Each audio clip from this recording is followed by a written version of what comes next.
अस्सलामुअलैकुम वरहमतुल्लाहि वबरकातुहू। मैं डॉक्टर तैयब काजी खुशामदीद करता हूँ आपको इस वीडियो में।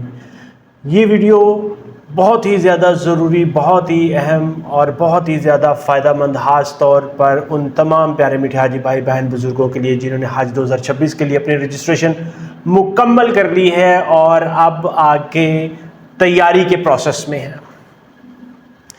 जिस तरह से आप जानते हैं कि जब आप तैयारी कर रहे होते हैं तो आपके जहनों में एक बहुत ही अहम सवाल आता है कि क्या हम साथ लेकर जाएं, क्या छोड़ जाएं, क्या अहम है, क्या फजूल है, किस तरह से हम अपने साथ तैयारी करें। तो आज की इस वीडियो में मैं आपको बहुत ही अहम अपने आजमूदा जो मैं अपने साथ लेके गया उन सारी चीज़ों की प्रैक्टिकल जो अशिया है जो आपको चाहिए उनकी चेकलिस्ट आपके साथ इस वीडियो में शेयर करूंगा। इसलिए याद रखें कि ये वीडियो ना सिर्फ आपके लिए बहुत ज़्यादा ज़रूरी है बल्कि तमाम प्यारे मीठे हाजी भाई बहन बुजुर्गों के लिए बहुत ज़्यादा ज़रूरी है जो हज 2026 की तैयारी कर रहे हैं।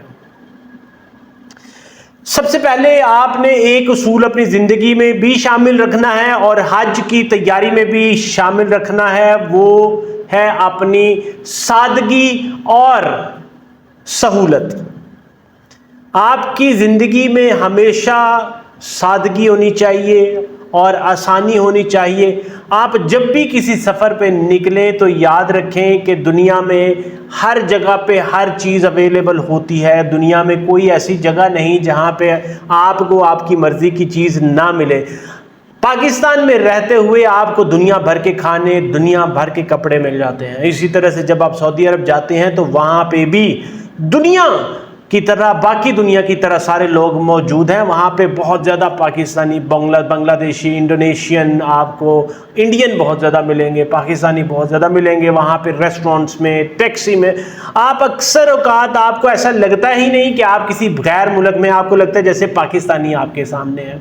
आपको टैक्सी में जाते हुए ऐसा एहसास ही नहीं होता आप किसी परदेश में हैं। आपको होटल में जाते हुए आपको एहसास ही नहीं होता कि आप किसी प्रदेश में, आपको ऐसा लगता है कि जैसे पाकिस्तान में ही हम मौजूद हैं। इसलिए अपने डॉक्यूमेंट्स में, अपनी तैयारी में, चेकलिस्ट में आपने ये वाला उसूल ज़रूर अपनाना है कि आपने उसमें सादगी और सहूलत वाला सामान जो है अपने साथ रखना है।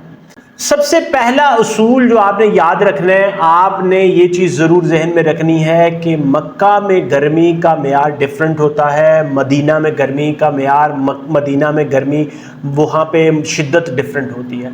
मदीना में निस्बतन मौसम थोड़ा ठंडा होता है, मक्का में निस्बतन थोड़ा गर्म होता है। वहाँ पे आपको अक्सर हवा चलती मिलती है। मदीना में रोज़ाना हवा का सिस्टम होता है। वहाँ पे रोज़ाना टेम्परेचर जो है, शाम के टाइम आपको कभी कभी तो सर्दी लगना शुरू हो जाती है, मगर मक्का में मौसम जो है वो डिफरेंट होता है। इसलिए मौसम के हिसाब से आपने अपने पास जो सादा और ढीले ढाले कपड़े आपने अपने साथ रखने हैं।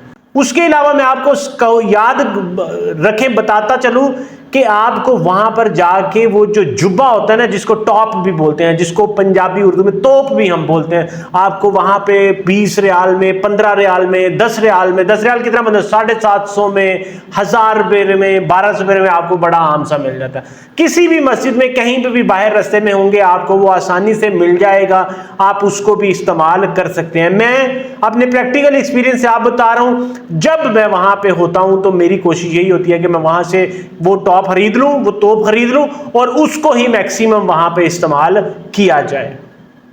इससे आपके वजन में भी कमी होती है और आपको सहूलत भी रहती है। आप उसको वहां पे इस्तेमाल करें, वहां पे इस्तेमाल करने के बाद अगर पसंद आए साथ ले आए, नहीं पसंद आए वहां पे छोड़ के आप आ जाए। आपको 10 रियाल 15 रियाल में आपको मिल जाता है।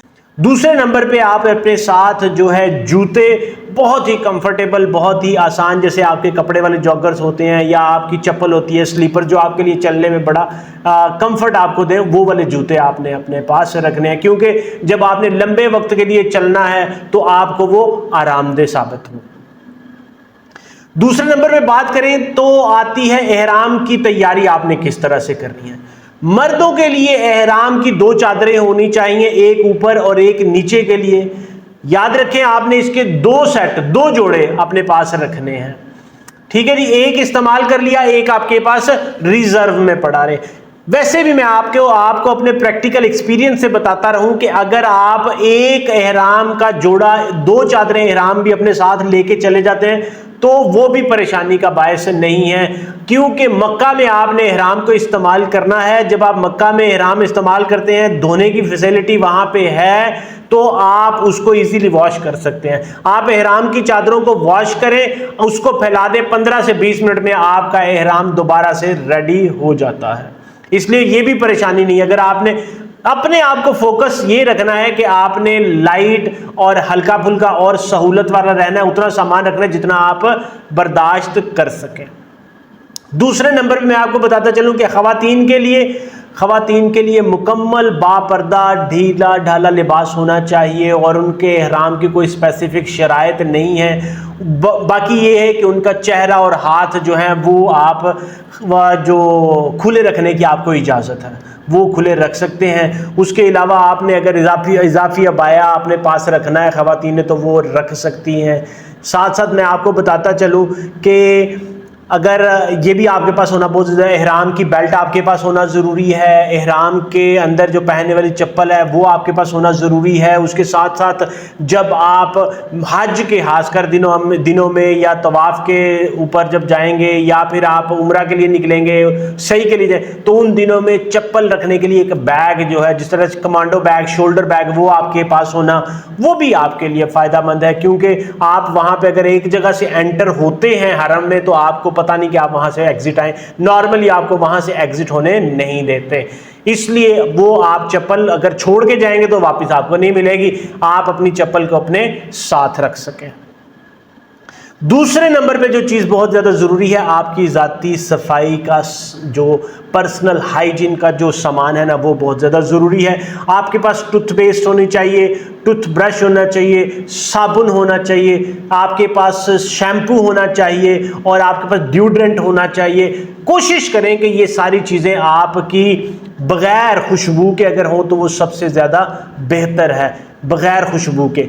याद रखें आप इनको इस्तेमाल कर सकते हैं, मगर जो आप जब आप एहराम की पाबंदियों में होंगे तो फिर आपके ऊपर खुशबू लगाना मना है, इसलिए आप कोशिश करें कि वो हो। साथ आपके नेल कटर होना चाहिए, टिश्यू पेपर और वेट टिश्यूज़ भी आप अपने साथ ज़रूर रखें। कोशिश करें कि आपके पास एक छोटा सा तौलिया या एक रुमाल आपकी पर्सनल सफाई के लिए, जब आप रास्ते में जा रहे हैं, आप कहीं बस पे आ जा रहे हैं तो आपके पास, क्योंकि पसीना आता है, वैसे तो मक्का में गर्मी इस तरह की होती है कि आपका पसीना भी खुश्क हो जाता है, आपको पसीना ही नहीं आता।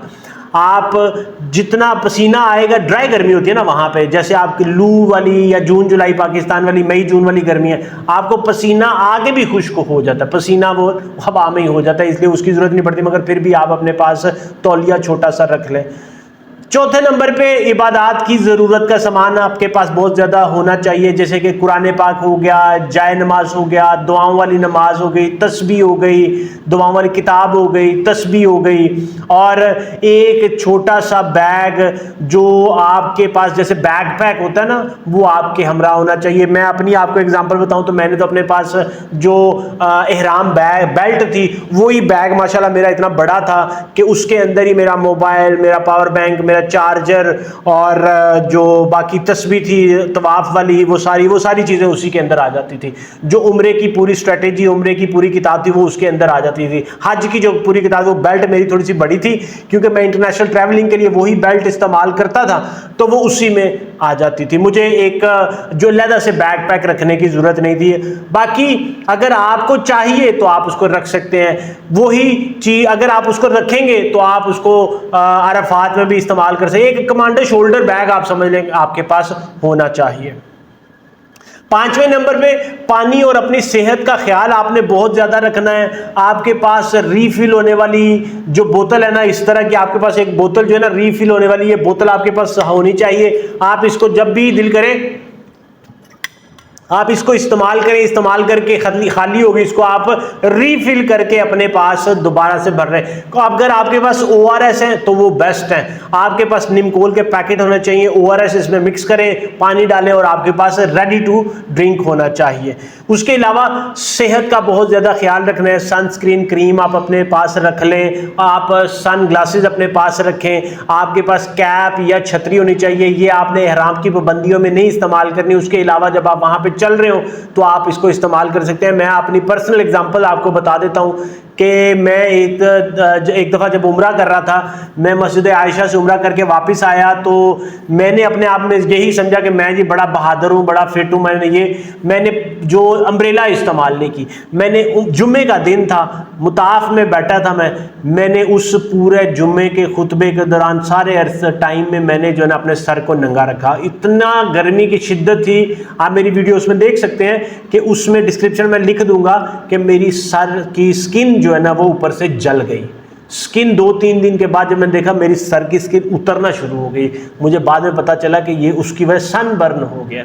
तो इसलिए आपके पास जो आपने प्रोटेक्ट करके ज़रूर रखना है, आपके पास सनस्क्रीन होनी चाहिए, आई ग्लास कवर होने चाहिए, आपके पास जो कैप और या अम्ब्रेला होनी बहुत ज़्यादा ज़रूरी है। इसके साथ साथ आपके पास छोटा जो फर्स्ट एड बैग है, वैसे वहाँ पे हॉस्पिटल भी होगा, डिस्पेंसरी भी आपके बिल्डिंग में होगी सारी, मगर फिर भी ऑन दी गो आपके पास डिस्प्रिन, सर दर्द की गोली, पेट दर्द की गोली, थोड़ी सी फक्की या फिर पेट ख़राब होने की कोई छोटी सी मोटी मेडिसिन या इस तरह से कोई आपके पास छोटी मोटी फर्स्ट एड बॉक्स जो है ना वो आपके पास होना ज़रूरी है। छठे नंबर पे बात करें तो आपके दस्तावेजात जो डॉक्यूमेंट्स है ना वो बहुत ज़्यादा ज़रूरी हैं, उनको आपने अच्छी तरह से प्रोटेक्ट करके रखना है। आपके पास पासपोर्ट, आपका CNIC, आप जब हज पे निकलेंगे हाजी कैंप से आपको पाकिस्तान की तरफ से एक ID कार्ड मिलेगा, वो आपका हो गया, वो गले में आपने डालना है। उसके बाद जब आप वहाँ पे जाएंगे मदीना में या मक्का में जहाँ पे भी जाएंगे, आपको वहाँ पे आपका कार्ड मिलेगा, नुस्ख कार्ड मिलेगा या जो भी कोई कार्ड मिलेगा, बिल्डिंग का कार्ड मिलेगा, वो आपने बड़ा अच्छी तरह से प्रोटेक्ट करके अपने पास संभाल के रखना है। आपके पास अपने वीजा की कॉपी होनी चाहिए, उसको आपने फोटोकॉपी संभाल के रखना है। आजकल मोबाइल का दौर है, आप उसकी मोबाइल में पिक्चर खींच के अपने पास रख सकते हैं। उसके अलावा आपके जब आपका रेगुलर सिस्टम चल जाएगा, फिर आपके पास मोबाइल एप्लीकेशन जो होगी, हज एप्लीकेशन इंस्टॉल हो जाएगी, उसमें आपका जो मदीने में रिहाइशगाह कहाँ पे है उसकी पिन लोकेशन मिल जाएगी, मक्का में रिहाइशगाह की पिन लोकेशन मिल जाएगी,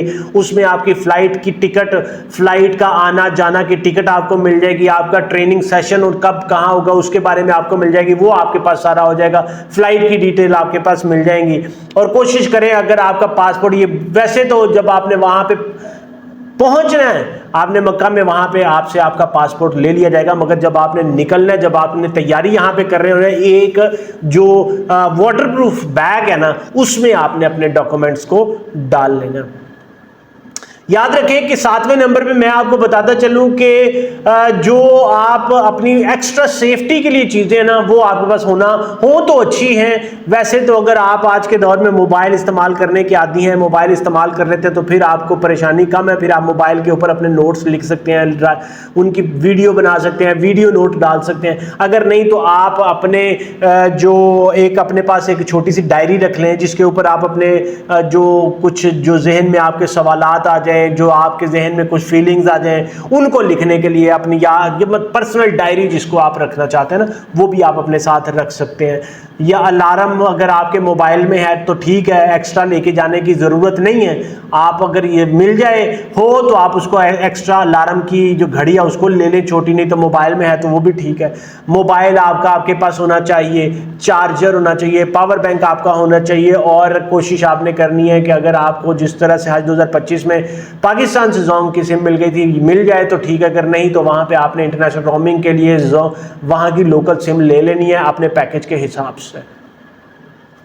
अब आगे मैं आपको जो है ना आखिर में कुछ मशवरे आपको अपने पर्सनल प्रैक्टिकल एग्जांपल से बताता चलूँ। याद रखें कि आपने ये वाली सारी चीज़ें अभी से तैयार करना शुरू कर देनी है। आपकी रवानगी जब आप इंस्टॉलमेंट्स पे करेंगे, कुरानदर्जी में नाम आ जाएगा, आपका हज एप्लीकेशन में पूरा डेटा अपडेट हो जाएगा, उसके बाद आपने अपनी तैयारी करना शुरू कर देनी है। आपने आखिरी लम्हात का इंतजार नहीं करना।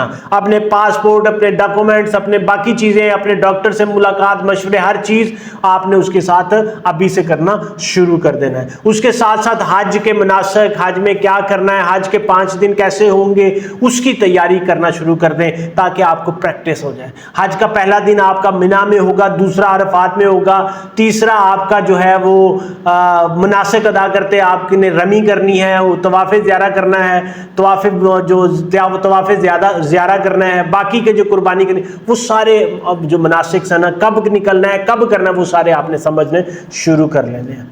ठीक है जी। उसके बाद बाकी चीज़ें आपने अपने रेगुलर वैक्सीनेशन, चेकअप्स ये करवाने शुरू कर देने। याद रखें कि मैं आपको इन चीज़ों के साथ साथ ये बताता चलूँ कि ये हज का सफ़र जो है ना अपनी रूहानी इबादत और फिटनेस के ऊपर भी बहुत ज़्यादा ज़रूरी है। ठीक है जी। ये सफ़र हाली कोई आम सफ़र नहीं, ये एक बहुत अहम सफ़र है जो लाइफ टाइम आपका एक्सपीरियंस होगा, आपको ज़िंदगी भर याद रहेगा। इसलिए आपने अपने आप को फिट रखना है, वॉक करनी शुरू कर देनी है, धूप में वॉक करनी शुरू कर देनी है, खासकर जब आपकी रवानगी का वक्त करीब आएगा। ठीक है जी। तो ये सारी गाइड अपने आप बहुत ज़्यादा आपने ये सारी चेकलिस्ट आपने अपने हिसाब से प्रिपेयर ज़रूर कर लेनी है। इसमें अगर कोई और भी एडिशनल चीज़ आपको लगे जो आपके लिए, जैसे आपकी ब्लड प्रेशर की मेडिसिन है, आपकी कफ अगर होती है उसकी मेडिसिन है, हाजमे का अगर आपको अक्सर मसला रहता है उसके बाद जो आपको एडिशनल, इंसुलिन अगर आप लेते हैं तो वो सारी चीज़ें आपने अपने हिसाब से शामिल ज़रूर कर लेनी है। तो याद रखें कि अगर ये वाली वीडियो आपको बेनिफिशियल लग रही है तो ज़रूर इसको आगे प्यारे मीठे हाजी भाई बहन बुजुर्गों के साथ शेयर करें। इंशाअल्लाह ताला मेरा मिशन यही है कि मैं आपके लिए आसानियां पैदा करने की कोशिश करता हूँ, अपने हज 2025 के एक्सपीरियंस से, तजर्बे से आपके लिए आसानियां पैदा कर सकूँ। जो मैंने वहाँ पे सीखा है वो आपको भी सिखाता रहूँ। मुझे अपनी दुआओं में ज़रूर याद रखें। इस वीडियो को लाइक, शेयर और चैनल को सब्सक्राइब ज़रूर कर लें। अस्सलामु अलैकुम वरहमतुल्लाहि वबरकातुहू। आगे जाते जाते एक मैं चीज़ आपको बताता चलो, अगर आपके जहन में कोई सवाल, कोई फीडबैक, कोई मशवरा, कोई चीज़ चाहिए हो तो आप कमेंट सेक्शन में लिखें, इंशाअल्लाह ताला आपको उसका जवाब ज़रूर मिलेगा। अस्सलामु अलैकुम वरहमतुल्लाहि वबरकातुहू।